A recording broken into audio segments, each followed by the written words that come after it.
Omni-Man is probably one of the most interesting characters we've had in superhero media in a long time. People like to chalk his character up to just evil Superman, but if you've ever seen Invincible, then you know that that just isn't true. While his powers and origin are definitely based on Superman, I think his story actually pulls a lot more inspiration from another godlike being. In this video, I'm going to explain the connections between the story of Omni-Man of Invincible and the king of the Greek gods, Zeus.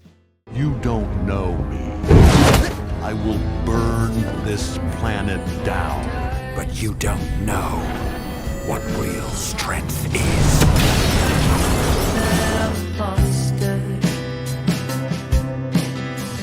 Up at Olympus, misty house still sounds like birds and smells like vodka. You're always off the rocker. One of my favorite parts of Invincible is how they portray the Viltrumites. They're basically seen as gods. There are tons of other beings in the universe with incredible powers, and still none of them can even hold a candle to what a Viltrumite can do. Most of the people in the universe know that Viltrumites exist, but they still don't even really understand them or have ever seen one. This is really similar to how the gods are seen in Greek mythology. Everyone knows that they exist, but very few ever actually interact with them. Both groups are seen as this all-powerful, unknowable mystery to the larger universe. They also both see humanity and other beings as lesser than them, using and manipulating them at will to further their own goals. Yet, for some reason, both the Viltrumites and the Greek gods can't help themselves but form relationships with the very same people that they look down upon. Neither group can really understand why they do it either. These tumultuous relationships often lead to terrible tragedy and conflict as both sides wrestle with their desires and the consequences of their own actions. One such consequence that often has massive impacts on the world is their children that they leave behind. These demigod children are often born with incredible abilities that set them apart from other people, and they're often the deciding factor in huge conflicts that shape the world and the wider universe. Two of these children are, of course, Mark Grayson, or Invincible, the son of Omni-Man, and Hercules, the son of Zeus. Both Invincible and Hercules were blessed with extraordinary abilities, but these abilities didn't come without a price. They both struggled immensely with the expectations and pressure that come with being the children of such powerful beings. In order to redeem himself with the gods, Hercules had to endure the 12 labors. Some of these labors were actually kind of similar to events that Invincible faced as well. For example, for Hercules' first labor, he had to face the Nemean lion, which was invulnerable to any attacks that Hercules could throw at it. Hercules defeated the lion through sheer force of will and determination. That mirrors how Invincible was able to survive his first confrontation with his dad. Omni-Man was able to shrug off any hits that Mark was able to land, and the only way that Mark survived the fight was just through pure force of will and determination. I think it's pretty interesting that the Nemean lion and the Omni-Man fight was like the first true test for both of these heroes. Another connection between Omni-Man and the rest of the Greek gods, specifically Zeus, is the way that Omni-Man presents himself when arriving to Earth. Omni-Man masquerades as a savior to Earth and its inhabitants, acting as if the Viltrumites are this malevolent species who use their abilities to help other planets in the galaxy. He spent 20 years hiding the truth about who the Viltrumites were and why he was there from Mark and Debbie. The popular theory is that he would have just hung out on Earth gathering information until Mark and Debbie died from old age, and then he would have taken over the planet. When Mark got his powers though, that changed everything, because Mark would now live for thousands of years. So he realized that there was no point in waiting any longer. So he killed the Guardians and he started off the story of Invincible.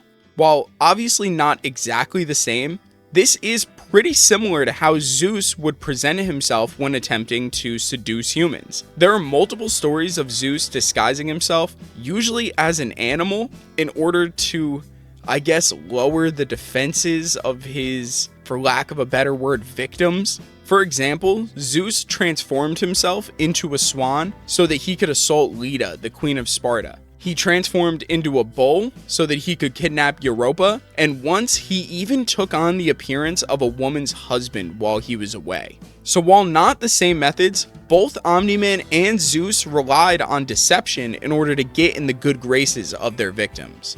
For Omni-Man, he was not only trying to fool Debbie, but he was also trying to deceive the entire world.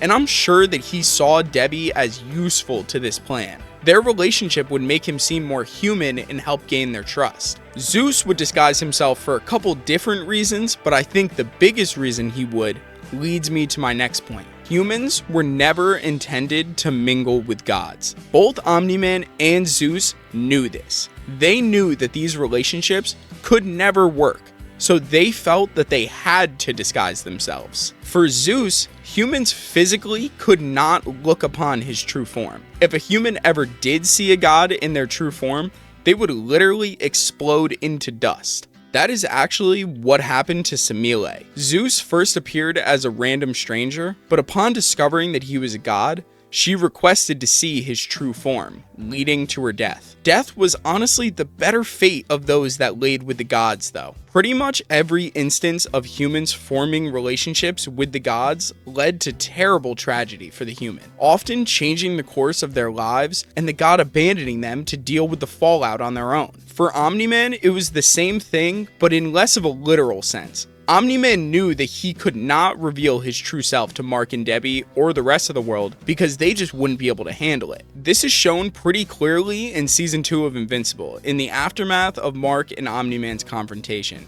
Debbie is completely distraught, attempting to come to terms with the fact that the last 20 years of her life was a lie. She flips back and forth between hating Omni-Man's guts and mourning the man and life that she once had. Just like the Greek gods, Omni-Man abandons her and leaves her to pick up the pieces of her life alone. Emotional fallout is not the only type of punishment that these mortals receive though. Often, the Greek gods' human partners and their children were subject to horrible punishments from their godly family. Zeus was married to Hera, just like Omni-Man was married to the Viltrumite Empire. The godly counterparts of Zeus and Omni-Man both see these relationships with humans as dishonorable and a violation of their godly status. For Zeus, this usually meant that his partner and their children would have to face Hera's unforgiving wrath. For example, when Hera found out that Zeus had given Semele a child, she killed the mother and the unborn child. Another time, Zeus attempted to hide his infidelity by transforming his partner into a cow in order to hide from Hera. But when she discovered the truth, she made the transformation permanent, and being her petty self, cursed the cow with an immortal gadfly that would pester the cow for the rest of eternity. Finally, Hera's most famous punishment was saved for Hercules. Hera spent his entire mortal lifespan torturing him so badly that he eventually went insane and murdered his wife and children. In order to rectify this, Hercules was forced to endure the 12 labors in order to display his loyalty to his father and the Greek gods. The torture only stopped once Hercules proved himself and earned his spot in Olympus. As usual, the Viltrumite punishments were much more straightforward. Viltrumites have very clear rules when it comes to procreating with another species. They're only allowed to sire children with species that are genetically similar to them. But even this is kind of frowned upon. In order for the child to be accepted as a true Viltrumite, they must first prove themselves and their usefulness to the Empire, otherwise they're disposed of. In the show, the Viltrumites make multiple attempts to get Mark to join their side, often using threats of violence to his loved ones or his planet. None of these threats work, so they usually just result to physical punishment for Mark, like when Omni-Man tried to beat some sense into him, or when Anissa showed up and tried to convince Mark. The final connection that I found between Omni-Man and Zeus are their views on life and legacy. Both of these beings have incredibly long lifespans. Zeus is essentially immortal, while Omni-Man might as well be. Because of their long lifespans, they view humanity and life in general differently than most normal people do. They see humans as lesser than them because their lives are so short that they don't really matter in the grand scheme of things. Now, we often see characters in media with longer lifespans eventually end up indulging in their sexual urges. I think this is just because when you live that long, inevitably you get bored. You've done all there is, and so you can try and fill that void with something, and usually that something ends up being sexual degeneracy. There isn't really any other explanation for why Zeus would go so far out of his way, knowing the repercussions he would face from Hera, just to hook up with humans. Now, I don't think that Omni-Man had a child with Debbie because he wasn't able to control his sexual urges, but it's hard to say that when in season 2, we get introduced to Oliver. It was only 6 months after he left Earth, and he has already fathered another child with this strange bug species. I want to say that Omni-Man isn't a sexual degenerate, but knowing the repercussions that come with having a child with a race as different as the bug species, it was a questionable decision to say the least. Now, the only other explanation for why these two are so horny is because of legacy. When you've been alive for so long, you come to see that not much matters besides legacy. What kind of impact do you leave on the world and its people? How will you be remembered? Zeus's children and Mark both stand as direct representations of their fathers.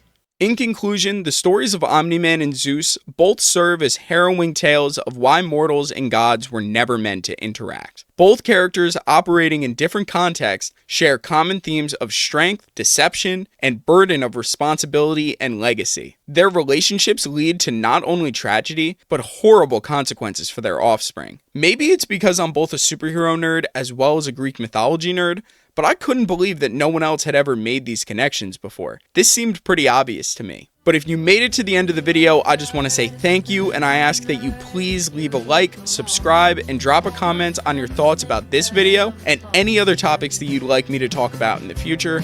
Thank you guys. Peace. At Olympus,